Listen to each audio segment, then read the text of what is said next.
कौन था वह राक्षस जिसका वध भगवान श्री राम ने नहीं बल्कि माता सीता ने किया? पढ़े पूरी कहानी। दोस्तों, रावण की मृत्यु के बाद प्रभु श्री राम रावण के छोटे भाई विभीषण को लंका का सारा राजपाट सौंपकर अयोध्या लौट आए और स्वयं अयोध्या का राजपाट चलाने लगे।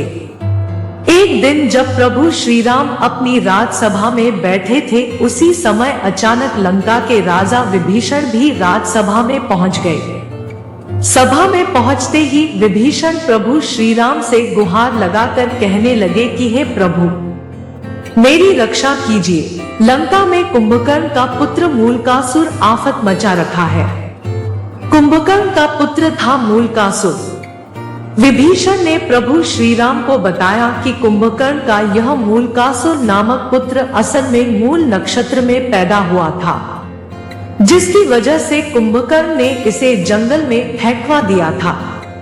जंगल में फेंके जाने पर इसका पालन पोषण मधुमक्खियों ने किया था। मूलकासुर बड़ा होकर ब्रह्मा जी की घोर तपस्या किया। उसकी तपस्या से खुश होकर ब्रह्मा जी ने उसे वरदान दिया था। उसी वरदान की वजह से वह बहुत शक्तिशाली हो गया है और लंका में उत्पात मचा रखा है।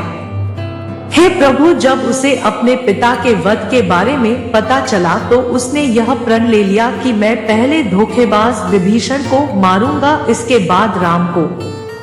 विभीषण की बात सुनकर प्रभु श्री राम ने हनुमान और लक्ष्मण को सेना लेकर लंका भेज दिया। इधर जैसे ही मूलकासुर को राम की सेना के आने की बात पता चली तो वह भी अपनी सेना के साथ लंका के बाहर आ गया। दोनों सेनाओं के बीच करीब 7 दिनों तक घोर युद्ध चलता रहा, लेकिन मूलकासुर अकेले ही श्री राम की सेना पर भारी पड़ रहा था। मूलकासुर को स्त्री के हाथों मरने के मिला वरदान। उधर प्रभु श्री राम जब अपने मंत्री सहित लंका पहुंचे तो उन्हें भी युद्ध के बारे में पता चला, जिससे वे चिंतित हो गए। उसी समय ब्रह्मा जी भी वहां पर आ गए और प्रभु श्री राम से कहने लगे कि हे भगवान, इसे मैंने स्त्री के हाथों से मरने का वरदान दिया है, इसलिए आप सीता को यहाँ बुलाकर उनसे ही इसका वध करवाइए। ब्रह्मा जी की बात सुनकर प्रभु श्री राम ने हनुमान को अयोध्या भेजकर माता सीता को लंका बुलाया। लंका पहुंचने पर प्रभु श्री राम ने माता सीता को मूलकासुर के बारे में पूरी बातें बताई। प्रभु श्री राम की बात सुनकर माता सीता को क्रोध आ गया। क्रोध में ही उनके शरीर से एक तामसी शक्ति निकल पड़ी।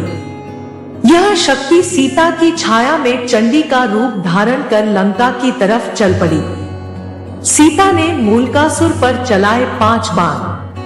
उधर प्रभु श्री राम का इशारा पाकर वानर सेना मूलकासुर की तांत्रिक क्रिया को तहस-नहस करने लगी, जिस पर मूलकासुर क्रोध में अपनी तांत्रिक क्रिया को छोड़कर वानरों को खाने के लिए उनके पीछे दौड़ पड़ा।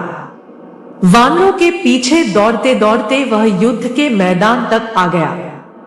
युद्ध के मैदान में पहुंचकर जब वह सीता की छाया को देखा तो गरजकर बोला, तू कौन? इस पर सीता की छाया ने गर्जना करते हुए कहा कि मैं तुम्हारी मौत चंडी हूँ। तूने मेरा नाम लेने वाले ऋषिमुनियों को खा डाला था, इसलिए अब मैं तुम्हें मारकर उसका बदला लूंगी। इतना कहकर छाया सीता ने मूलकासुर पर 5 बाण चलाए। दोनों में घोर युद्ध हुआ। अंत में छाया सीता ने चंडिकास्त्र का प्रयोग करते हुए मूलकासुर का वध कर दिया। मूलकासुर का वध करने के बाद छाया सीता वापस लौटकर माता सीता के शरीर में प्रवेश कर गई। दोस्तों, वीडियो को लाइक करें और चैनल को सब्सक्राइब करना ना भूलें। धन्यवाद। जय सीताराम।